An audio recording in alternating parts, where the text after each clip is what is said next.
अस्सलाम वालेकुम जनाब, क्या हाल है मेरे शहज़ादे और शहज़ादियों का। उम्मीद करती हूँ कि आप लोग बिल्कुल ठीक होंगे।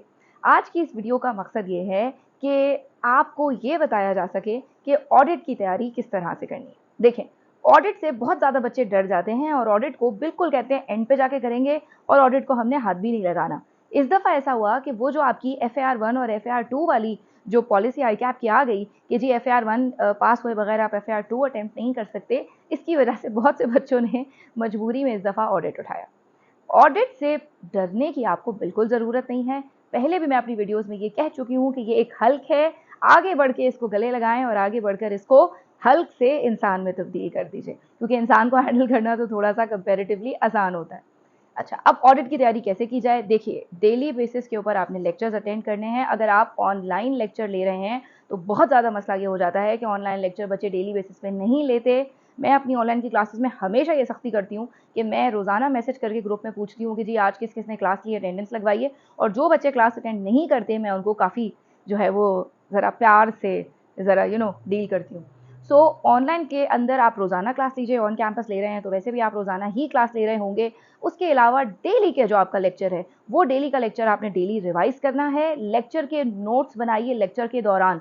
एक बात मेरी याद रखना कि ये जो ऑडिट का पेपर है, इसकी अंडरस्टैंडिंग के लिए जो चीज़ स्लाइड पे या बोर्ड पे लिखी हुई है, उससे ज़्यादा इम्पॉर्टेंट वो चीज़ है जो कि टीचर अपने मुँह से एक्स्ट्रा बात बता रहा है। क्योंकि इस पेपर के अंदर तुमसे एक्सपेक्ट ये किया जाएगा कि जैसे कि तुम एक प्रैक्टिकल ऑडिटर हो या तुम फर्म में काम करते रहे हो और वो काम तुमने कभी किया नहीं है। तो ये हमारा रोल है, टीचर्स का रोल है कि हम अपने बच्चों को फर्म के प्रैक्टिकल एक्सपीरियंस के हिसाब से गाइड करें, ताकि आप जब वो सवाल आए कि इमेजिन या assume you are audit senior and then do जो भी आगे सारा सवाल आ जाता है, तो आप उस हिसाब से ऑडिटर की तरह सोचना आपको सिखाना है कि प्रोफेशनल स्केप्टिसिज्म और प्रोफेशनल जजमेंट आपके दिल में पैदा हो जाए। आप इधर लिस्टेड कंपनी का सवाल देखें और आपके जहन में आए कि ओहो जी विंडो ड्रेसिंग हो रही होगी।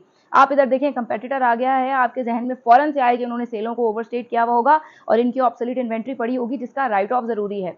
ऑडिटर की तरह सोचना जरूरी है, सवाल के एक लफ्ज पे कैपिटलाइज करना जरूरी है। डेली का डेली लेक्चर लीजिए, लेक्चर के नोट्स बनाइए, एक्स्ट्रा बातें टीचर की याद रखिए। और एक बात याद रखना, ऑडिट के पेपर में 70-30 का गेम है भाई साहब। 70% is your writing style and 30% is the concept that you have। आप अपना राइटिंग स्टाइल अच्छा कर लीजिए, रजिस्टर अलग से बनाइए। थ्योरी को अल्लाह के वास्ते थोड़ी इज्जत दे दो, जैसे वर्ड को इज्जत देनी है। अकाउंटिंग को तो लिखते रहते हो, थोड़ा हमारे पेपर्स को भी लिख लो। अलग रजिस्टर बनाइए, अलग रजिस्टर पे रोजाना की बुनियाद पे एक सवाल प्रॉपर तरीके से सॉल्व कीजिए और अपने टीचर से चेक करवाइए। इंशाल्लाह अल्लाह ने चाहा तो आपका पेपर पास होने से कोई नहीं रोक सकता। उसके अलावा सब्जेक्ट स्पेसिफिक वोकैबुलरी बहुत इंपॉर्टेंट है। याद रखो, हर सब्जेक्ट की एक खास वोकैबुलरी होती है। अगर आपने प्रोफेशनल स्केप्टिसिज्म का लफ्ज ही इस्तेमाल करना है तो आपने वो ही इस्तेमाल करना है। आप इस लफ्ज की जगह क्वेश्चनिंग माइंड इस्तेमाल नहीं कर सकते हैं। अगर आपने ये बताना है कि audit evidence sufficient and appropriate है तो आपको वही बताना है। आप ये नहीं कह सकते कि गुड ऑडिट एविडेंस है। वोकैबुलरी का ध्यान रखो, राइटिंग प्रैक्टिस के ऊपर पूरा का पूरा फोकस करो और इस बात का ख्याल रखो कि डेली का लेक्चर लोगे, डेली का लेक्चर याद करोगे। अल्लाह ने चाहा तो तुम्हें पास होने से कोई नहीं रोक सकेगा।